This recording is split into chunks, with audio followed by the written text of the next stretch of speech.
The following program has been rated GE. It's therefore suitable for general viewing.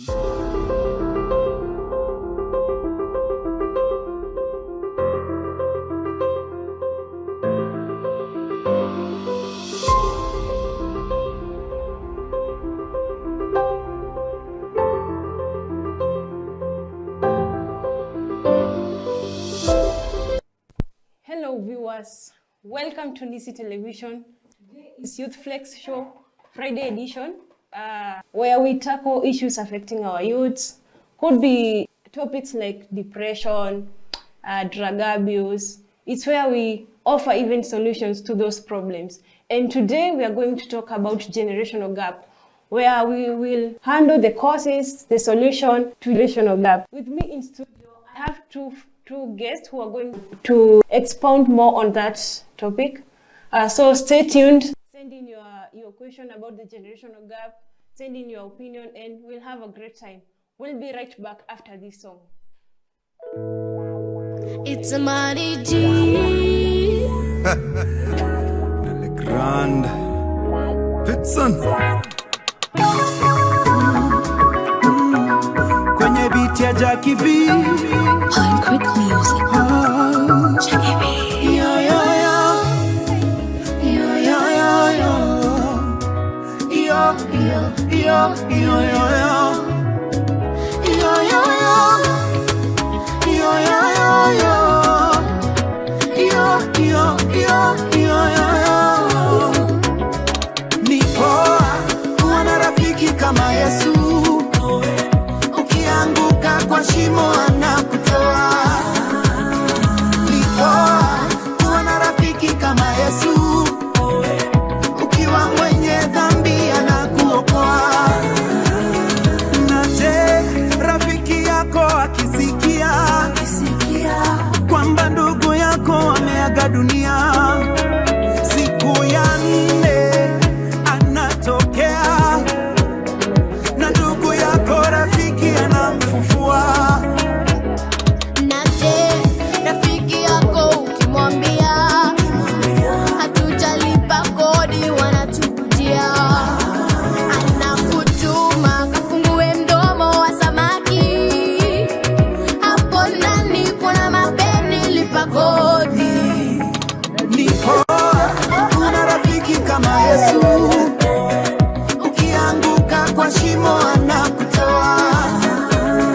Ni poa kuwa na rafiki kama Yesu. Ukiwa mwenye dhambi anakuokoa. Yo yo yo. Yo yo yo. Yo yo yo yo. Yo yo yo. Yo yo yo yo. Yo yo yo yo yo.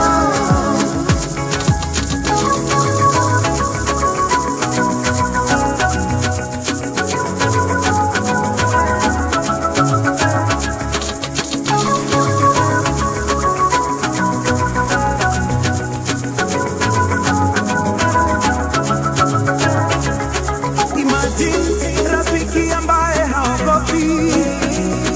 Imagine rafiki ambaye hatoroki. Manoma sana kutoka kwake Pitson na Amani.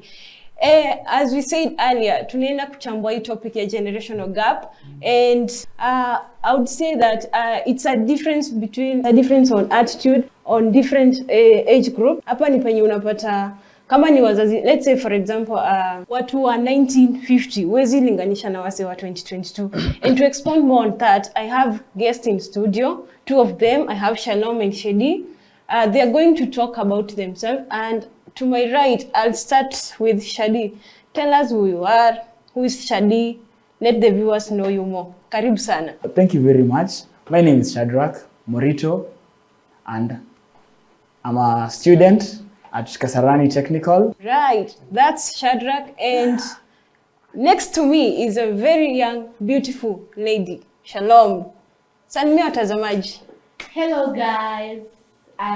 Thank you so much, Irene, for welcoming here to this show and to this great place to talk about generational gap. My name is Shalom Wanjera Mba. I'm a 20-year-old, almost turning 21 in how many months to come?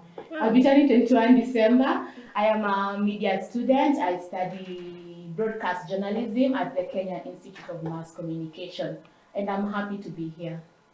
Karibu sana. Asante. Thank you. Those are our guests wenye tuko nao hapa. Maybe to start with, myself, mimi nimeokoka. I got born again when I was in Form 2.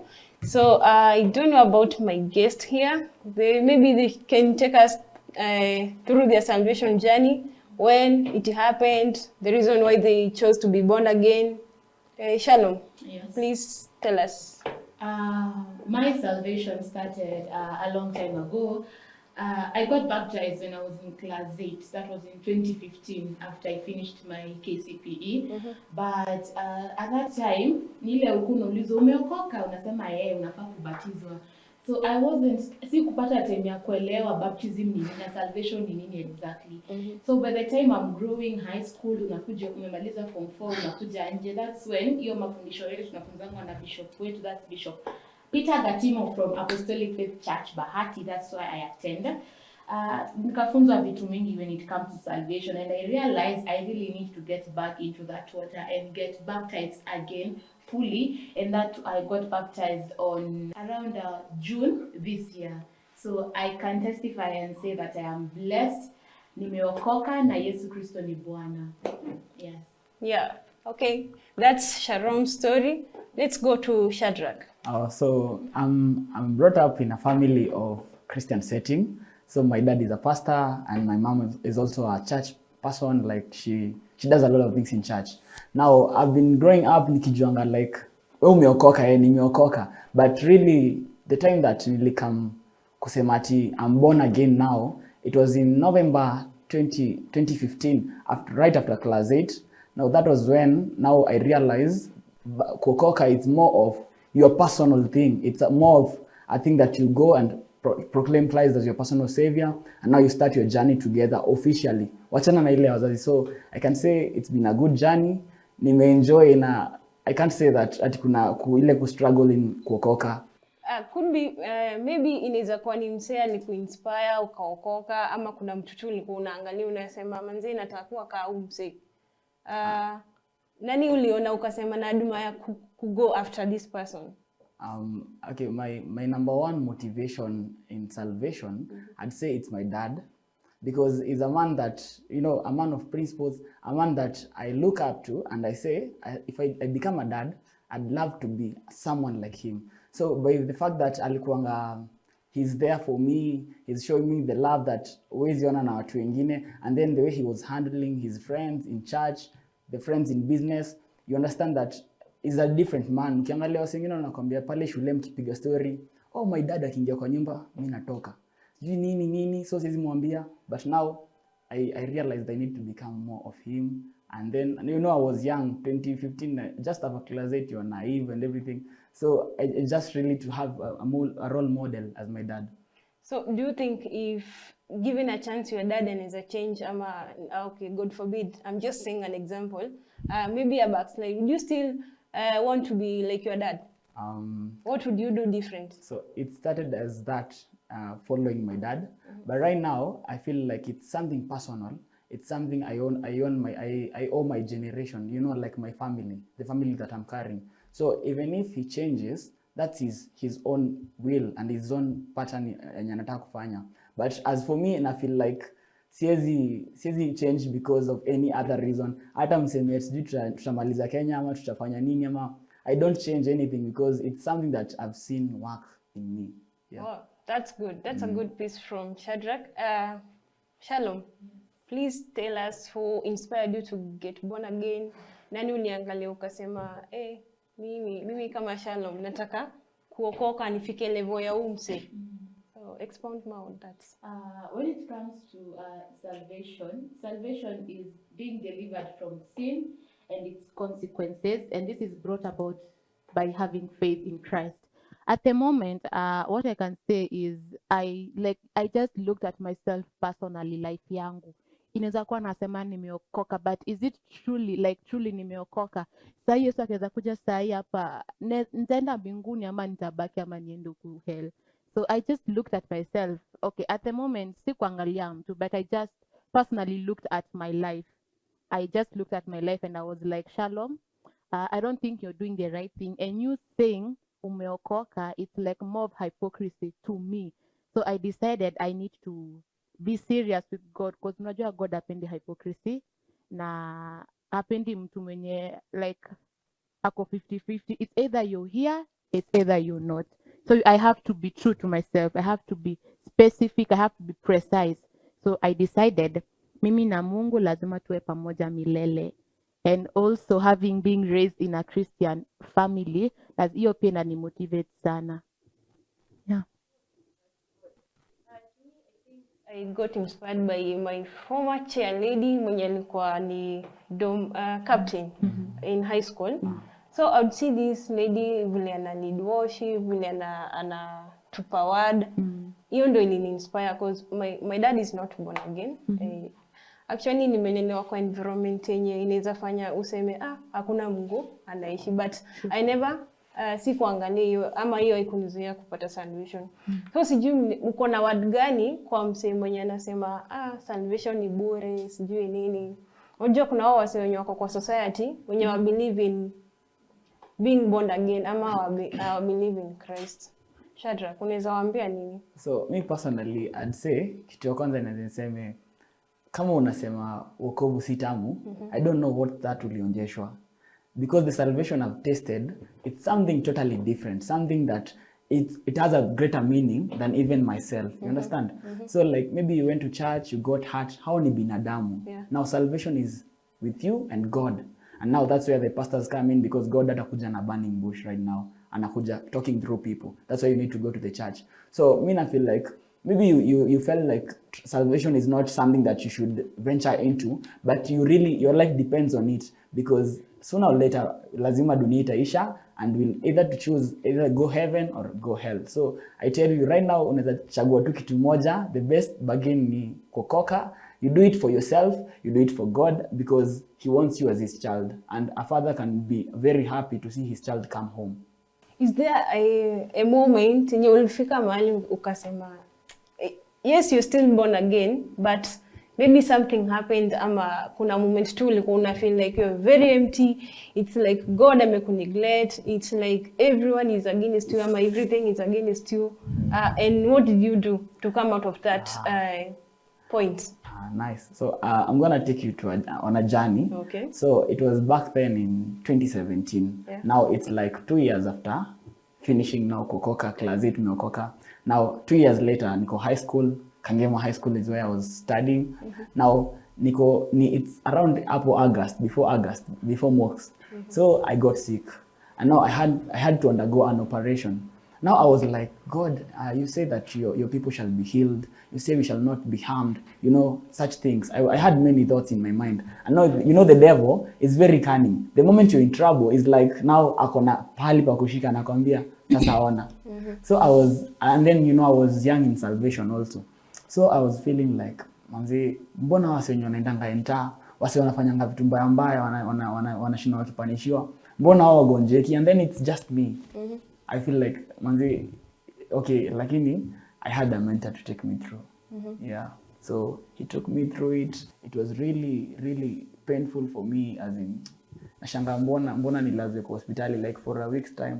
And then there are other people who are doing bad things out there, and they are not even like being punished. So I was feeling like I was being punished. But now I understood later on that it is not a punishment. It was God trying to lead me to something, trying to show me something, but it had to go a painful process. Yeah. Okay. Shalom. Okay, for me, what I can say is, okay, at some point, okay, yes, sometimes unaweza feel nika Mungu hajajibu maombi zako at some point when it comes to salvation, umemuokoka.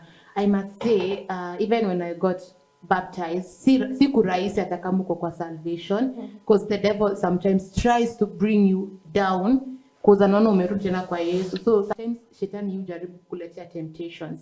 But as long as you have faith in God na Holy Spirit ako ndani yako, trust you me, God will make sure na atajaribu ku make sure as in hakuna kitu itakuja kukuangusha because God is with you. When you look at the book of Hebrews chapter 9 verse 28, inasema so Christ was sacrificed once to take away the sins of many, and he will appear a second time, not to bear sin, but to bring salvation to those who wait for him. And for those who are waiting for him, Mungu anakungoja. Let me use an example of prostitutes, but with this, I'll have to read from the book of Jonah, chapter 2, verse 9. But I, with shouts of grateful praise, will sacrifice to you what I have vowed. I will make good, and I will say salvation comes from the Lord. Yes, salvation comes from the Lord. Now, when you look at prostitutes, ukiangalia si mtu amelala na mwanaume mmoja, they have slept with so many men, I mean. But ukiangalia, cause kila mtu kwa hii dunia, Mungu ako na papasi yake ndani. And as much as Mungu anangoja sisi tuende kwake, there are so many things that God amejaribu kuprevent this happen kwako kwa life yako. When it comes to accidents, I know some of us tumekuwa involved in some small accidents, but Mungu amekujalia neema ya kuishi tena. Why? Because akona purpose for life yako. Now when it comes to prostitutes, of course kama ni prostitute, of course kuna magonjwa utapata. We have this deadly virus that doesn't have a cure, that's HIV and AIDS. When you look at HIV and AIDS, it's a very deadly disease, has no cure. So when it comes to prostitutes, maybe kuna ule prostitute, maybe Mungu anaona huyu anaweza kuwa a faithful servant to me. But he decides, as much as melala na wanaume wote, you know, as much as God anataka tuende kwake, you never know. Sometimes God tries to talk to us in the most weird ways that huwezi understand, by the way. Like a prostitute, ameenda kulala na wanaume wangapi, but akienda hosi unapata hajapata gonjwa fulani hata moja, even those HIV and AIDS and whatever, syphilis, gonorrhea, because we have different types of sicknesses when it comes to sexual all those, anything to do with sex. Hivyo ndio Mungu ana protect watu. And because of that, ukiona Mungu ana protect kwa vitu kama hizo, hiyo ni sign moja.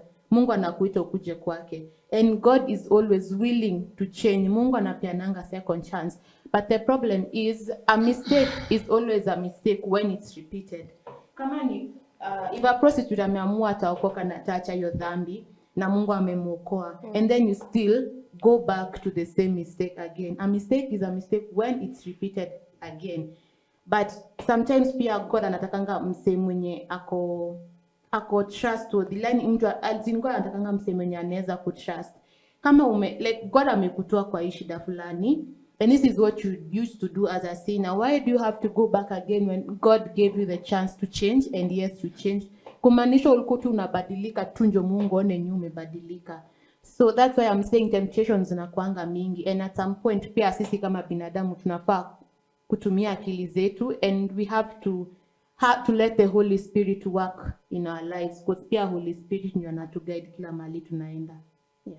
Okay, that's a good one from our guest here. You can see watu wanatufollow. Naona Elizabeth, Mustafa anasema a good piece of advice from the young people. I can see Gregory is tuned in. Elfas pia anasema tuko ndani pamoja. Now, thank you so much for your testimonies. Maybe our viewers may grab something, one or two. You could have maybe inspire mse pale. It's a good one. So we'll dive right into our topic of today, which is generational gap. Maybe we'll start by defining what's generational gap, and I'll start with Shadi. You'll expound more on what is generational gap. Yes, tell us. So Generational gap is like, for me, I feel like it's the elephant in the room in the society today. Yes. Because now we are having like, okay, I choose to put the gap, let's say 25 years difference. So you find that the parent and the child, they are in two different worlds, but they're in the same world, yes. Now, when it comes to thinking, the way they perceive things, the way they look at things, the children and the parents, it's totally different things. You find like, maybe the parent is understanding it from the point I was when I was your age, I would have done this. But now at this time, at the same age, I'm not seeing the same things that you could see at this time. So you find that the people in the society today, let alone even the parents and the children, maybe tuko kwa matatu, unapata ule msee amekaa hapo kwa kiti, mimi niko na sijui ni mkwaju, nitasimama, mimi niko na mkwaju, simama kwa gari na wewe kijana umeketi chini. So in turn unapata kijana anafaa kukua amesimama. That was back then. Yes. But you find now kwa society kuna erosion ya moral and characters. You find that vijana, mimi nilipe gari alafu nisimame. How? Mbona uliingia gari imejaa? You understand? So the young person, the old person will be like, this person is rude. Maybe when I was young I used to stand up. Why is he doing this? You understand? Now it brings some conflict. Now the old person akitoka hapo, when he sees another young person, maybe in business, maybe I'm coming to do maybe a quotation or something, you'll be perceiving this person with the mentality that uliona ule mwingine kwa gari. So if at all we could face the elephant in the room, the generational gap, we understand how to deal with different people, the age group, and don't use like one size fits them all. Inaweza kuwa fiti sana, as in tutakuwa tuna function more better compared to right now. Mtu anafikiria the way I was in that size, I should be fitting everybody. You know? Yeah. So generational gap, it's a perceived nikitu, okay, it doesn't exist like nikitu ya kufikiria. It is a perceived gap between old people and the young people, the youngsters. Yeah. Shannon, what do you say about the generational gap? Generational gap is the difference in opinions, beliefs, and values between the older and the young people. If you look at the generation of today, even when it comes to technology imekuwa like it has expanded so widely, and still yataka tumekaa hapa bado technology inaenda ikiongezeka day by day. Yeah. So the generational gap, it has, we have to notice, by the way, even in our lives right now, and we have parents when you walizaliwa kitambo. When it comes to values and traditional beliefs, there are still some beliefs zenye bado zinaendelea even right now as we speak. When it comes to values, and also as Shadi amesema, story ya gari and everything. Of course, mimi nimekaa chini kwa gari, lakini kuna mzee of course ati ni mzee sana, but mimi nakaanga hivi and I'm like, okay, mimi naweza simama, by the way, the fact that na respect huyu mzee na ni mzee like ni mzee kuniliko, and na understand cause inaweza kuwa haizi simama sana, because unajua mtu akiwa mzee kuna vile tu heshima pia, like mzee pia vile anaenda kizeeka ni kama mgongo inaleta shida, hizi simama sana, lazima tulie. So that's more when it comes to values and beliefs when it comes to generational gap. But all I can say is, yes, it has affected it has its own positive side and its own negative side. But all I can say is generational gap, it's more of difference when it comes to beliefs, values, and yes, that's all I can say about generational gap. Wow, that's a good take. Tukiangalia story na technology. Technology ya 1950 sio technology ya sahi 2022. Do you think it's one of the major factors zenye zina affect zenye zinaleta hizo issues za generational gap? Yeah. So in terms of technology, you can put the generational gap. Okay, I'd like to break down the generational gap. Okay. Na hiyo content. Maybe uko hapo mtaani unashangaa rada, hii ni nini wanasema? So let me try to break it down to you. Okay. So generational gap, let me give you the generations that we have, like right now, and then you'll understand which generation you fall into. And now we can in terms of technology, right? Yeah. So kuna the greatest generation born 1901 mpaka 1927, probably they don't exist much, wamekuwa wakipass on. So kuna the silent generation born 1928 to 1945. These are people who they found themselves in the world. Now they're just living to tunaenda shule, tunaenda, tunafanya nini, tunafanya. And then there are the baby boomers, the 1946 to 1964. So these are people who brought technology, like wakafanya a lot of inventions. They did a lot of things. You know, we are not talking about Kenya alone. We are talking about the world at large, right? Yeah. You find that at that time, that's when they started computerizing things. They started inventing numbers, as in kwa hizo za nini za computers and everything. So baby boomers. And then now kuna Generation X, born 1965 to 1980. I don't think there's anyone here ako Generation X. No. So the Generation X, hao walikuja tu, it's like they supplemented the baby boomers. But now you find them, the Generation X right now, ni wale wasenye, wakisikia kuna app fulani imetokea, you find our kina mom na dad, now they want to know more about the apps, the revolving trends and meaning. And now after Generation X, now we have the millennials, 1981, 1995, and then now the Generation Z, sasa sisi, Generation Z. So 1996 hadi 2010, so that's where we fall, most of us, sindio? Yeah. So you find that Generation Z, they feel like they own the place. Like they feel like we know everything. You know, like they're interested more in investing. But you find them, the baby boomers at our age, they were not interested in investing. Walikuwa mimi nataka kusoma, nimalize, niolewe, niende job, nikitoka they have a plan. Yeah. You see, but now after Generation Z, now we have another generation coming up, naitwa Generation Alpha. From 2011 to 2025, they have not yet hawajamaliza. Hawajamaliza kukuja bado. You find these ones now, they are more passive. Like mtu yake kilia kitambo tuko na peleka tingili unatingisha hivi. Yeah. But now they are being given, mtoto akilia unampea simu. Like their whole life they are revolving around devices, gadgets. Yeah. And you find that there are people who don't socialize much. Ukiangalia watu walizaliwa 2011 mpaka saa hizi, they like their space. Mtu yake ananyamaza tu kwa nyumba, cartoon, simu, movies. Mtu yeye maliza story yake. Kwa gari, headphones, earphones, hataki kujua mna invest ama mu invest because mom is providing. Mom ni Generation X, wana provide they're like trying to push to the updates za saizi. So I feel like technology kwa hiyo generational gap is a major factor because now these people want to know more about technology. This one feels like they know everything. Na at a point unapatanga children can terrorize parents kwa nyumba. Unapata mama ameweka TV lakini anaambiwa hiyo station ilifungwa. Na haikufungwa, like venye tu mko creative enough, you know, tunaweza delete your channel na tumwambie haikuangi.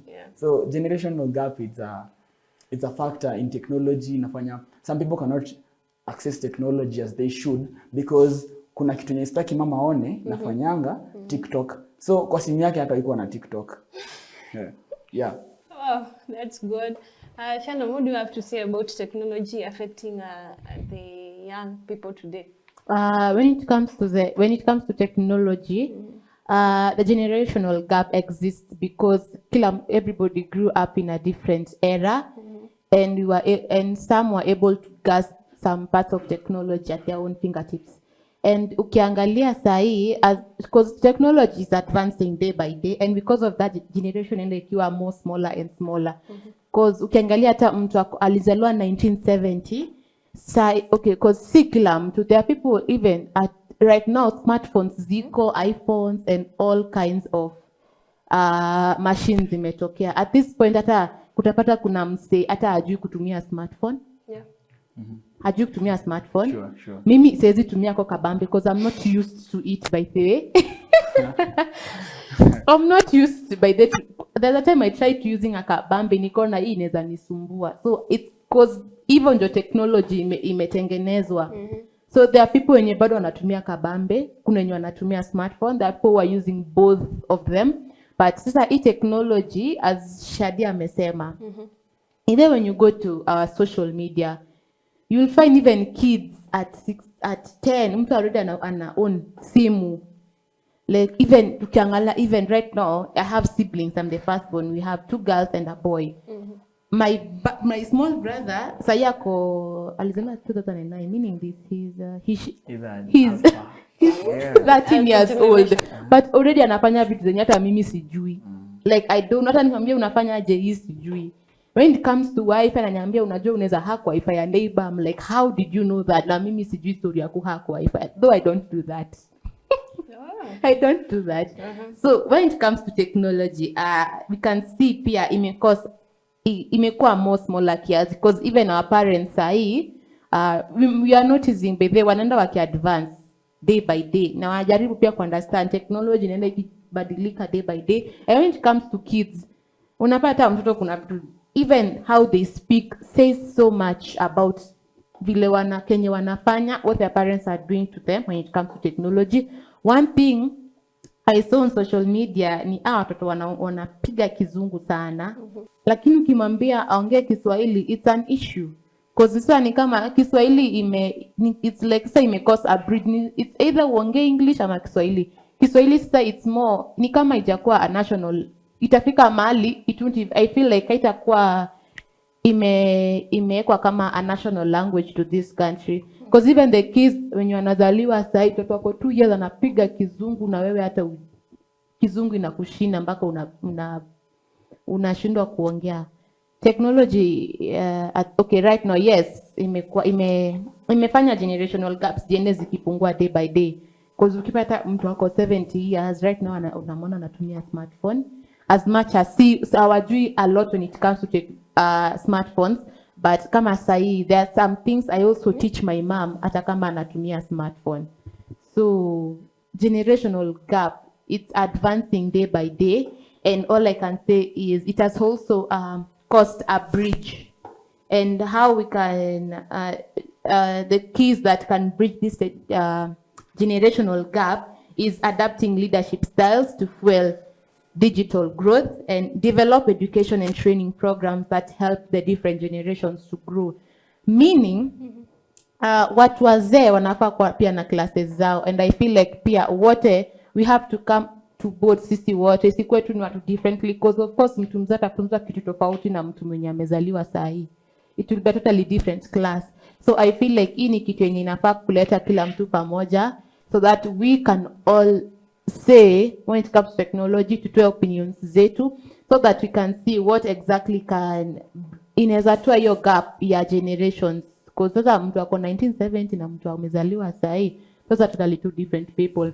By the time tunafika 2040 nasikia kuna magari zitakuwa zina fly, kuna magari I don't know, mimi nasikia tu stories huko nje, but that's all what I can say about technology. Do you think technology inaongeza hiyo gap ama inapunguza? Mi kwangu naona ni kama inapungua, because pia watu wazee pia ni kama wanaanza kukua digital somehow. Okay. So that's on technology. Tukirudi after hii break tuta expound more on dress code, lifestyle, language. So usiende mbali. Pia we have fun in game. So usicheze mbali. Stay tuned to Nisi Television. Tufuate kwenye mtandao ya kijamii, that is Facebook Nisi Television, Instagram we have Nisi Television, Twitter Nisi Television, and on our website.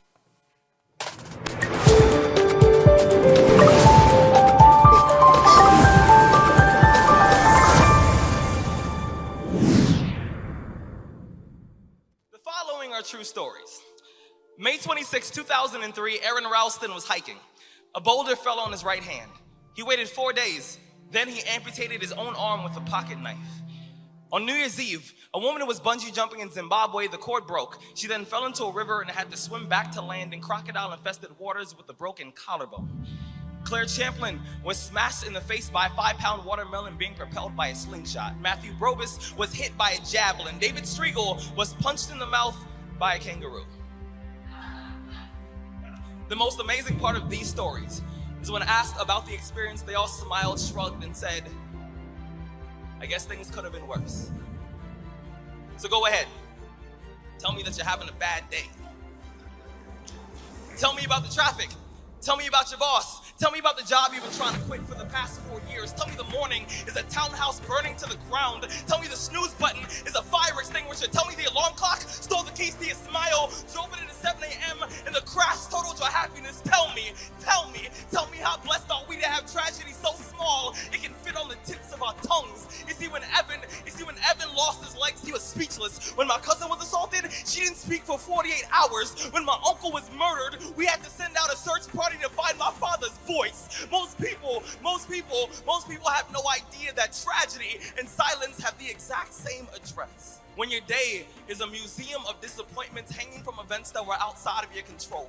When you find yourself flailing in an ocean of why is this happening to me? When it feels like your guardian angel put in his 2-week notice 2 months ago and just decided not to tell you. When it feels like God is a babysitter that's always on the phone. When you get punched in the esophagus by a fistful of life, remember that every year 2 million people die of dehydration. So it doesn't matter if the glass is half full or half empty. There's water in the cup. Drink that shit and stop complaining. You see, muscle Muscle is created by repeatedly lifting things that have been designed to weigh us down. So when your shoulders feel heavy, stand up straight, lift your chin. Hell, call it exercise. Remember that life is a gym membership with a really complicated cancellation policy. Remember that you will survive. Remember, things could be worse. Remember, we are never, ever given anything that we can't handle. When the world crumbles around you, you have to look at the wreckage and then build a new one out of all the pieces that are still here. Remember, you are still here. The human heart beats approximately 4,000 times per hour, and each pulse,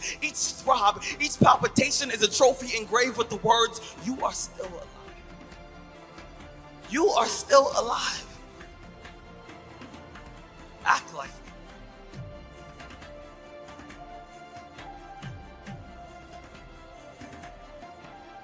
Ladies and gentlemen, have you heard of cases in the society of people murdering their spouses and their children?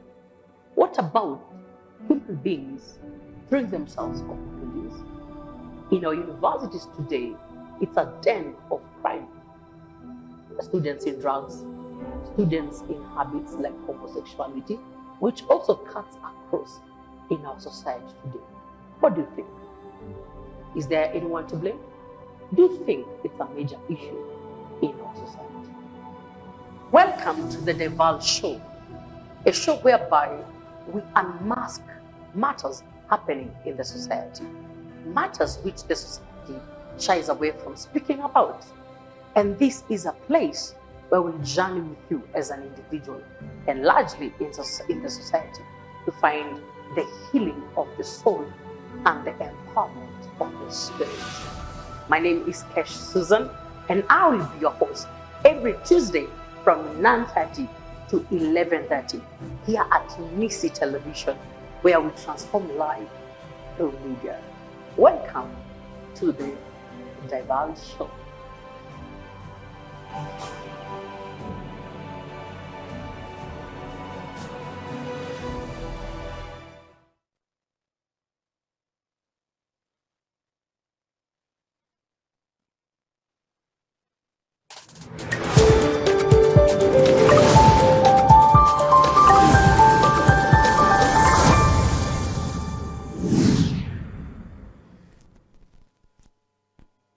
Right, welcome back to Youth Flex Show. It's very interesting in here. Tumetoka kuongelea about technology and I can see people are still tuned in. Naona Grace Mohe anasema topic iko hot. Naona kina Lavinia pale pia wako tuned in kutoka pale Ruiru. I can see Paul. Paul is tuned in from Nyahururu. Thank you so much, Paul. Continue talking to us on our social media platforms. And yes, welcome back, guys.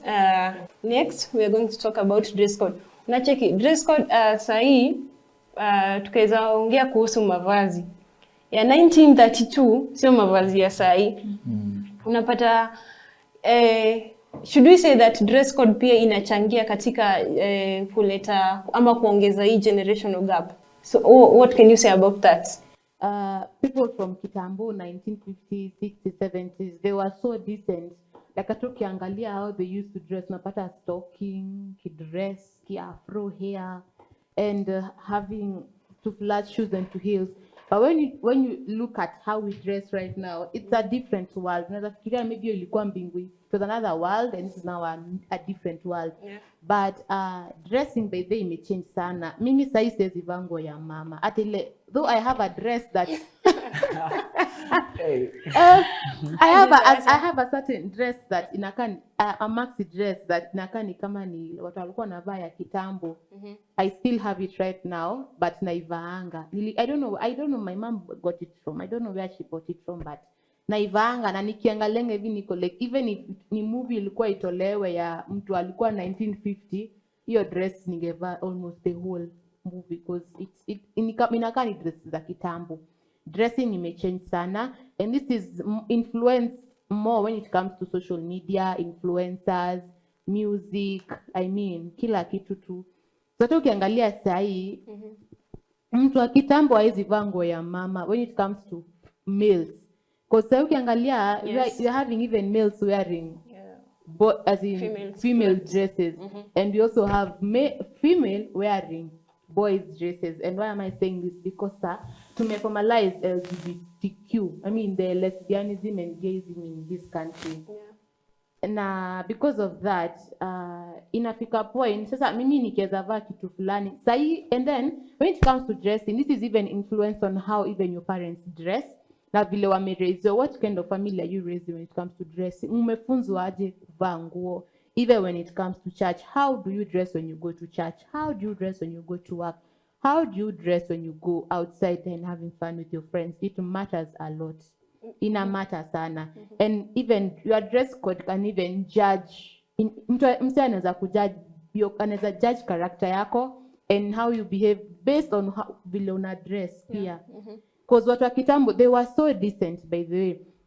Na kama watu like ukiangalia hata sasa kama kitambo, I don't know if male used to dress female dresses, but of course kama ulikuwa unavaa kitambo, I'm so sure hiyo ingekuwa ni kifo. Like you will be sentenced to death. But right now to make formalize, it's so open. Hata mimi sasa naweza kuja hapa nivae kama boy na kuna kitu mtu atasema. Ataanza kwambia unakaa vizuri. Even guys, we are seeing even some males when apply makeup on their faces. I can say wengine it's because that's what they do. It's their brand.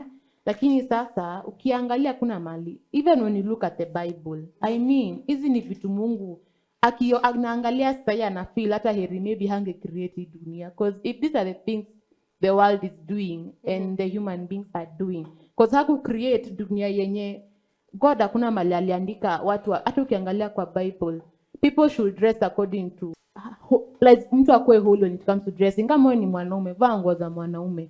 Kama ni mwanamke, vaa nguo za mwanamke. Tusikuwe tunachanganya, tukue tunajikama tunajiconfuse. Kwa sasa mimi nitakaa hivi nijiulize nani ni mwanaume nani ni mwanamke hapa. Even when you look at the social media right now, even these celebrities and everything, they're just wearing clothes for the sake of clout. Wengine ni followers, wengine ni brand. Sasa ukiangalia hata Rick Omondi, this thing trending about him wearing female dresses. Na ukiangalia kwa wenza watu hadi unashtuka. You're like, he sijui, I don't know, someone said he's very beautiful. She's even beautiful. Rather, like ni mrembo hata kushinda wasichana wengine huko nje. Like it shows you how much vile corrupt minds watu vile zimekuwa corrupt when it comes to such kind of life. Okay, so do you think watu wana major sana na western culture, like they are trying to assimilate them, because unajua wazungu wao they don't care.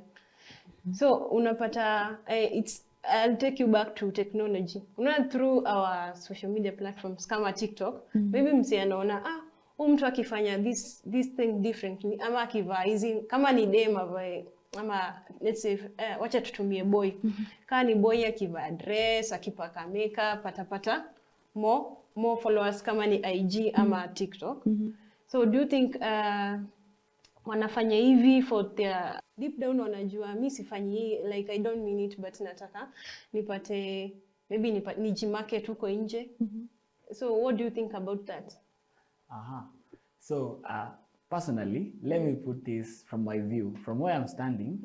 I feel like I would say you know, the Chinese and the US people, the Americans, the Japanese, they are the ones who created this technology, TikTok, Instagram, Facebook, and maybe YouTube.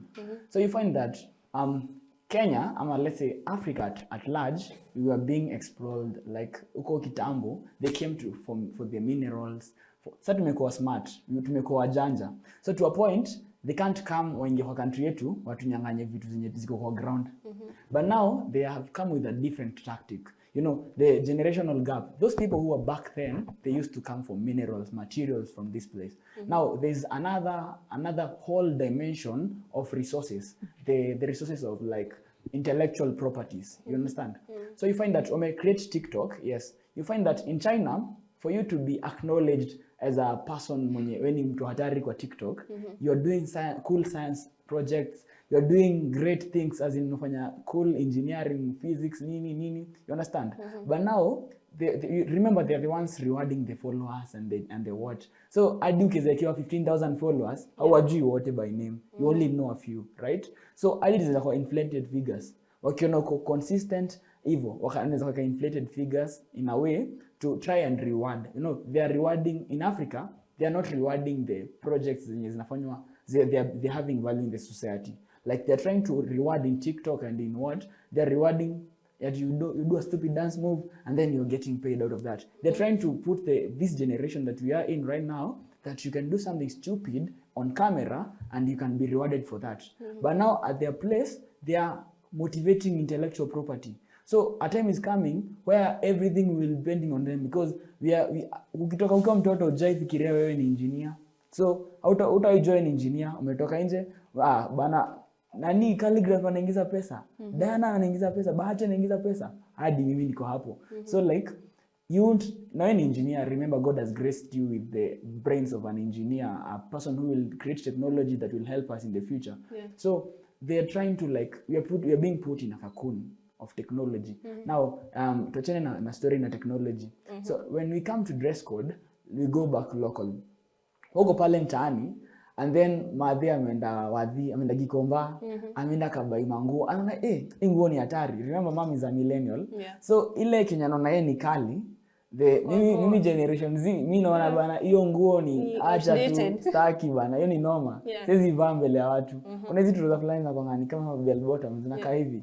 At that time they were very good, classy and everything. But right now you find that mimi mama kama nguo, okay, sasa itakuwa ni kama conflict. The generational gap itakuwa ni kama conflict. To her it's good, to me it's not good. Remember, she's my mom. So I need to appreciate that, because sina do ingine napata. But now for her to understand that nguo ishatoka na wakati, atafeel kama si appreciate effort yake. You know, and as a parent you feel like your child is not appreciating what you're doing, it's very painful, right? So you find that kutokana ni kama she's bitter in a way, ama he's bitter in a way. Nilikubaya kiatu lakini okay, let me tell you what I do. Mimi ukininunulia kiatu na unaona kiatu siipendi, I'll really appreciate. Nitaichukua, nivae na ni fit, it looks good and everything, and then I'll go to the bedroom. Hiyo kiatu nitakuwa nikiweka huko. So every time she's asking me, mbona usivai ile kiatu fulani?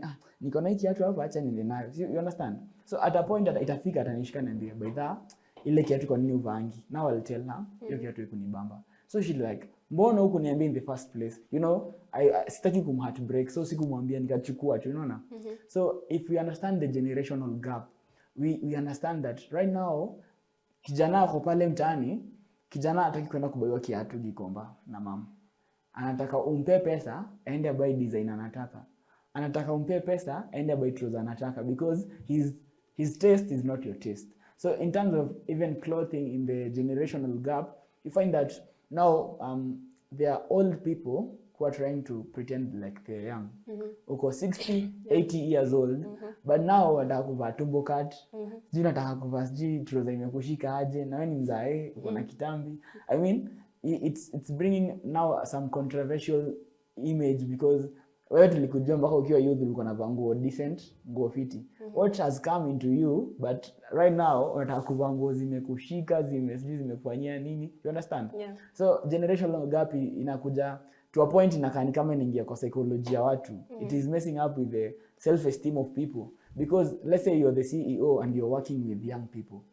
So kuna place itafika unashanga kweli mimi ni fala, because hasa vitu zenye wanafanya wana clad fiti, wana drip, unashanga rather kweli mimi ni nini? Ukianza ku drip you're getting misplaced now, because you don't understand your place in that gap. So everything has its own place. Huwezi pata mawe zimewekwa tiles na tiles zimewekwa kuta. Hii ni building tunajenga. Mawe zilikatwa zikiwa mawe zikawekwa kuta. Tukitaka tiles zichange tuna change. So everybody needs to understand at this time I should be doing this. Si ati nafati kuku ati nikiona Wambo ama nimeona sijui nani amevaa hivi na mimi nenda navaa hivyo. You understand, that is their time. There are certain beliefs. We said generational gap. It's based on beliefs, the way we see things. So you find that the way you see things, remember you've not changed. So the way you see things is not the same time, the same thing when you're some minute at cheki. So I feel like in terms of dressing, kila mtu akaina dress code yake, because mimi siwezi ka dread nitakaa vibaya. Kwa mtu mwingine kika dread he looks good and hakuna kumjudge hapo. But you find that because of the generational gap, at that time people ukiona dread wanakuwa associate na wizi, nini dread si mbaya. Bangi. Bangi kwanza ati bana wewe ni mbugi ya Wajakoya. Yeah. Ati uko na dread bana, mimi watufanyi kazi na wewe.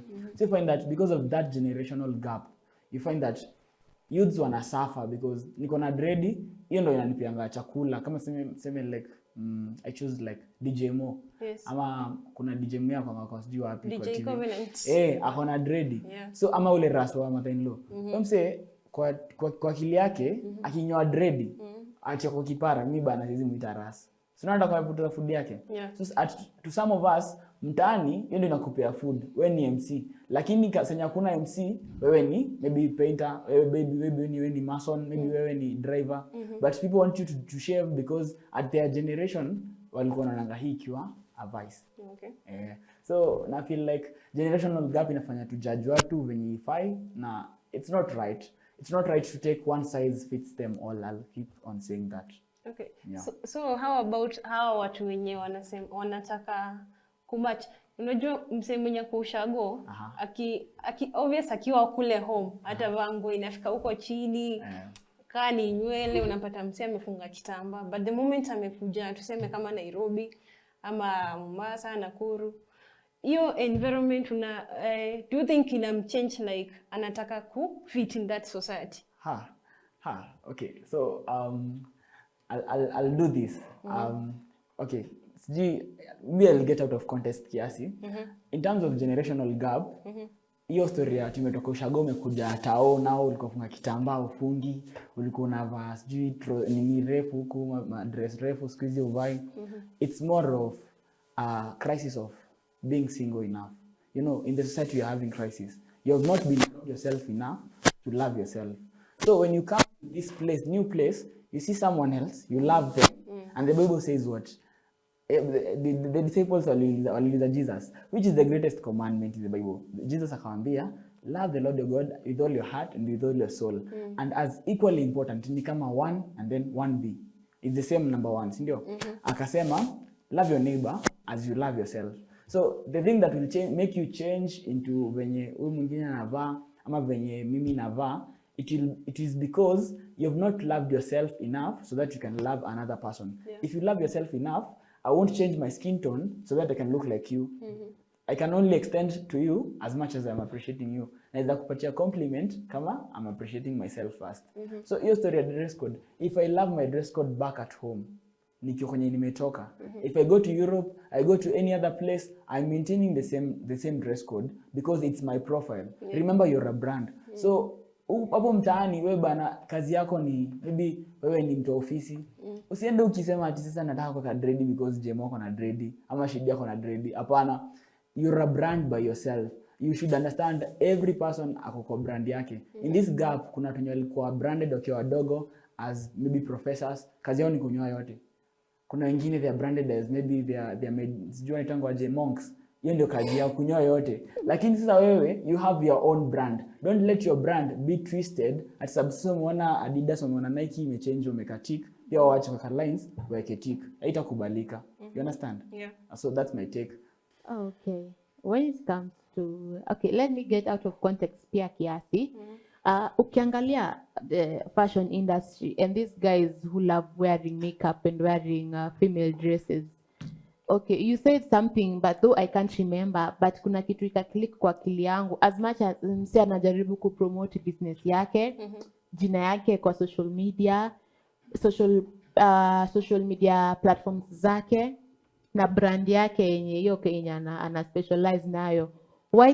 Mbona yeye mwenyewe asitumie mtu mwingine kufanya hiyo? Why does he have to be like ni mwanaume lazima afanye kitu yote? Because ukiangalia sahi makeup and everything that was not destined to be worn by men. It was only kuzata ukiangalia kwa Bible, kwa Bible kuna the ladies they used to apply makeup and wearing those jewelries in the Bible. Yeah. Sahi mwanaume hata anaweza tobolewa masikio. Hiyo ni fashion. Na drip na kill. Hiyo ni fashion kwa mwanaume. Sahi to ladies we are putting even no strings here. Ukifikiria utakuwa mrembo and mind you to me you looking like a cow. Because those are the things zinavaliwa na ng'ombe. Thank you.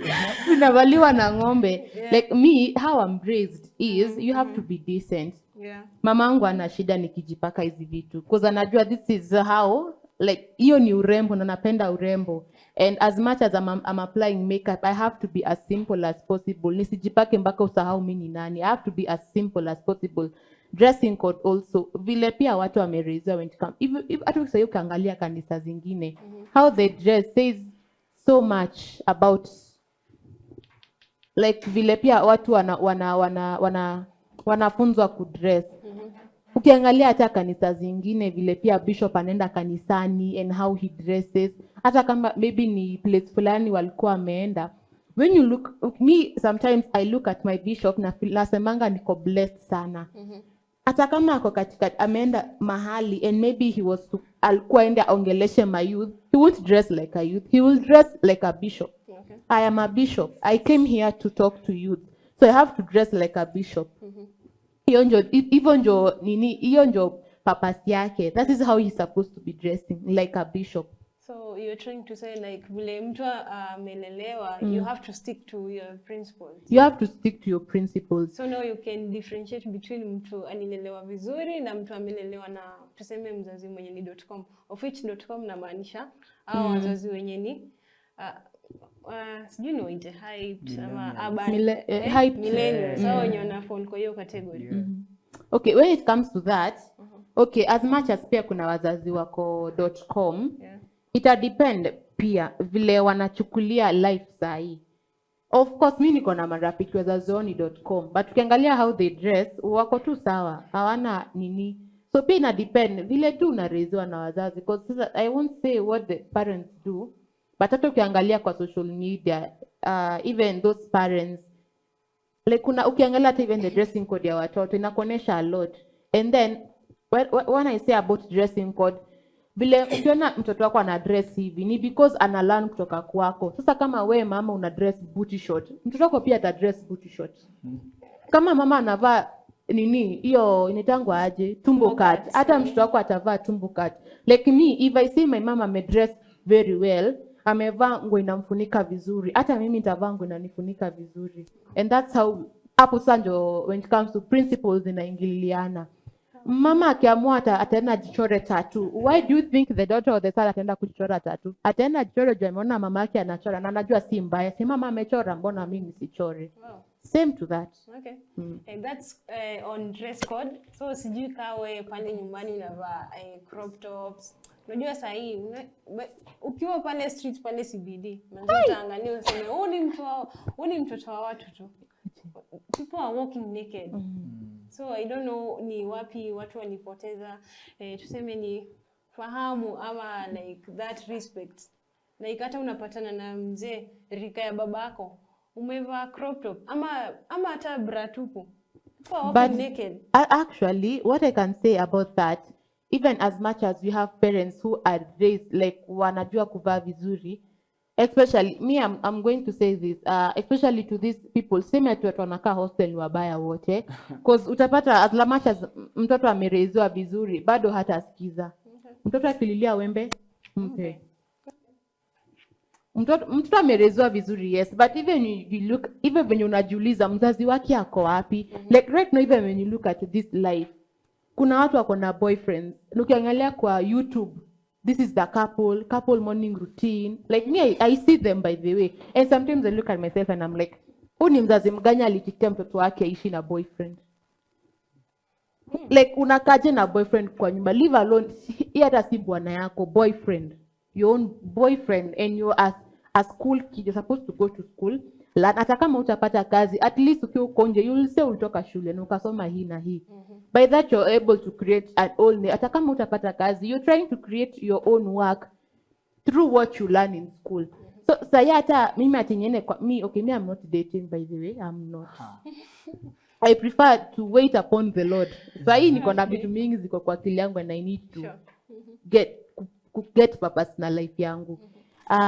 Ukiangalia even how the parents cause let me say sometimes pia tusilaumu pia wazazi saa zingine. Tunafaa pia tujilaumu sisi wenyewe. Hakuna vile mzazi amejitolea hivyo vyote, and hata ukitoka hata huko nje you'll find some people like the way even the kids are dressing, it says a lot about them. Cause sometimes like there's a story that was trending. It was I guess 2 years back of this woman, mtoto wake alikuwa mwizi. The lady tried as much as possible to make sure like mtoto wake asikue mwizi, but when that child died, the moment tulisikia remarks za huyo mzazi, that parent was saying, nimejaribu kuambia huyu mtoto ache wizi, hakusikia. Like even when you, as much as the woman was not crying, like if you ukiangalia vile alikuwa anatoa hizo remarks, it was so remorseful from her heart. I mean, nimejaribu kulainisha mtoto akwe mzuri, but yeye akaamua ataenda hivi. Sasa juu amekufa, there's nothing I can do about it.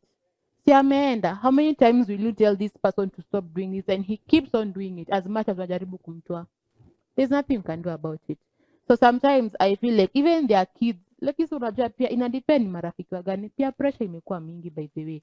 There are kids who are raised well in well families, holy families, Christian families, but when you come to how they do their lives and even vile wana behave, partying, drugs, dressing, peer pressure, you want to taste this life, consequences lazima zitakupata. Technology. Oh, technology, right. We don't have napata mwelekezi wangu ananiambia kwamba we have 5 minutes remaining. I'd like maybe to throw some solutions, one or two.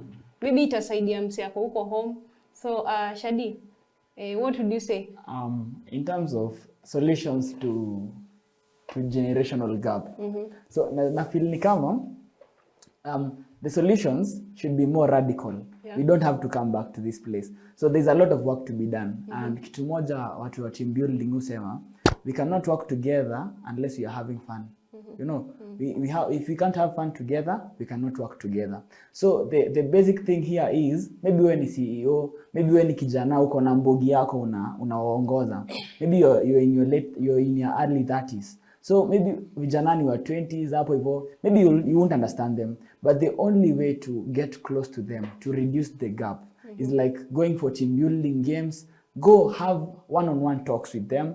Go and try to understand. You know, kuna difference here, talking to someone and talking with someone. When you are talking with someone, they are giving you feedback. You are able to come to their ground and understand. Another thing unaweza fanya is try to put yourself in their shoes. Don't take one size fits all of them. So if my shoe is big, everybody's shoe is big. There are some other people, their shoe is very small. They don't understand the way you understand. Okay. You know, the level of maybe education. Mtu mwenye alikuwa anasoma in the earlys, huko maybe 60s, walikuwa wanafika class 8, ama wanafika form 4 anaanza kazi. Now you're going to university, you're doing degrees and masters. Now you come with a different understanding. You don't want to come to the level of this person so that you can work together. You understand? So kitu ingine ni come down to the level. Yani mkuje mtoshane. Try to bring the level kwe even. You know, the ground to be even. And the last thing, communication is the key. So kama wewe ni mzee unafeel kijana wako anafanya kitu yenye si right. Vita bana haiwezi maliza hiyo kitu. Hakuna vurugu. Wewe kijana unajua hapo hivyo mtaani. Mzee akileta vurugu unatoka. Sijui unakasirika because you have a very short temper. So the only thing that we can do is communication. Mzee, ambia kijana niko hapa hivi mtaani, kuja tukule nyama. As you're sitting down you're talking, kijana ata open up. Even if it's not the first time, ata open up later on. Communication is the key. Everything itakuwa poa in terms of generational gap. Yeah. Okay, Shalom, tell our viewers what could be done to solve this, to narrow down the generational gap. How to bridge or to narrow that generational gap? It's being open-minded. Both the parent and the child needs to be open-minded. Why am I saying this? It's because the way a kid, vile mtoto anafikiria, hata wewe Irene vile unafikiria sahi, it's different from how your mother thinks. It's totally different. And parents sometimes they often feel because walikuwa kwa hiyo age wanaweza understand much better kukushinda. And what I say is tukue too open-minded. And I mean, and also when it comes to society, kuna vitu ziko acceptable na kuna vitu haziko acceptable. Be open-minded. Tujaribu to learn watu. Because you are raised, mimi nilijipata nimezaliwa to this kind of life. You ulikuwa lucky kupata hiyo time nyingine. So how you were raised during that other time and how you're raised and how sahi vile kuko na vile umenizaa is totally different.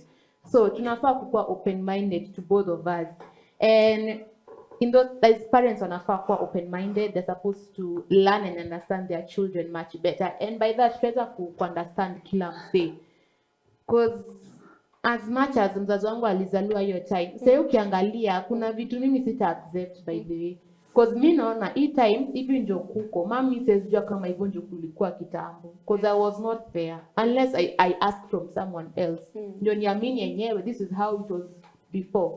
But right now siwezi amini vitu zingine, because I'll be like, how do you expect me to amini hizi vitu and I was not in that life before. This is where I'm born. Nimezaliwa in a life of technology. So it's either to learn sisi wote to open minded, tujaribu kufungua roho, nikwambie mom this even ndio mimi naona na yeye anaona hivi. We try and see if those opinions zinaweza work pamoja. Okay. Another thing is to communicate. As in parents need to have a communication with their kids. As much as pia sisi, unajua sasa siku hizi tumenickname wazazi wetu ni ma-analog. Kwa sasa sisi ndio tunajua. But pia our wazazi pia they say a lot of things that make sense. Okay. A lot of things. And we need to communicate a lot. Wazazi wa communicate. Kids should communicate. And sometimes pia it's good to get some advices from our parents, because they brought you walikuza, they brought you to this world. And as much as the only thing to may change ni technology peke yake. Otherwise, if it wasn't for technology, then I guess tungekuwa tunaishi ile life walikuwa naishi kitambo. Okay. Thank you so much. Still naona viewers mmekuwa pamoja nasi. I can see Elizabeth. I can see John. Thank you so much even for sending in your questions. We'll handle them next time. Time is not on our side. Asante kwa kuchangia katika mjadala huu wa generational gap. We'll continue the same topic come next week. Yes, kwa wenye hawakupata this conversation, you can follow it up. It will be repeated in the evening at 6 p.m. Follow us on our social media platform, that is Nisi Television on Instagram, Nisi Television on Facebook, Nisi Television. Go to our YouTube channel, subscribe, like, and leave a comment. Shalom.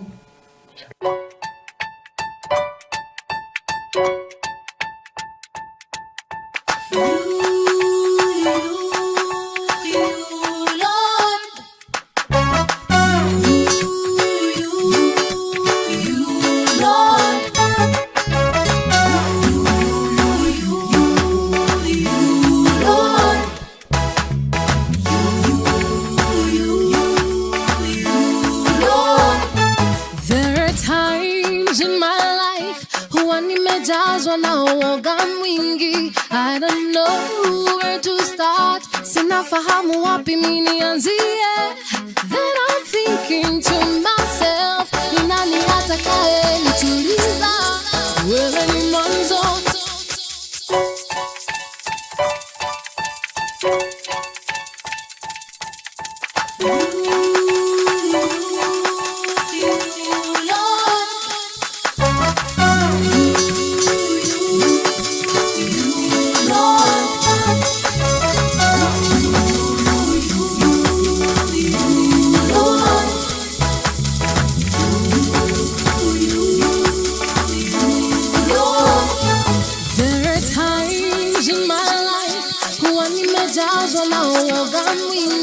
I don't know where to start.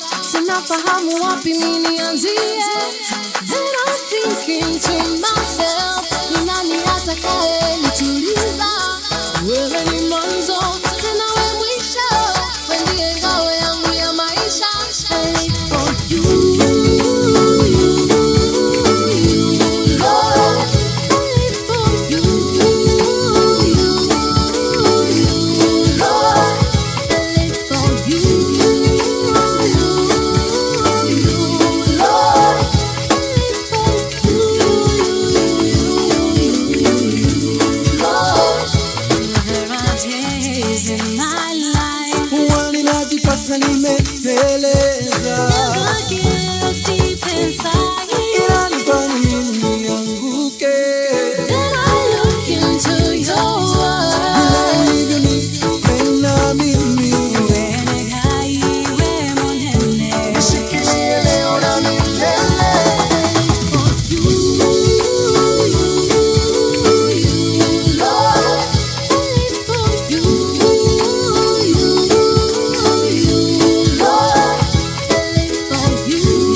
wanna grow so tall.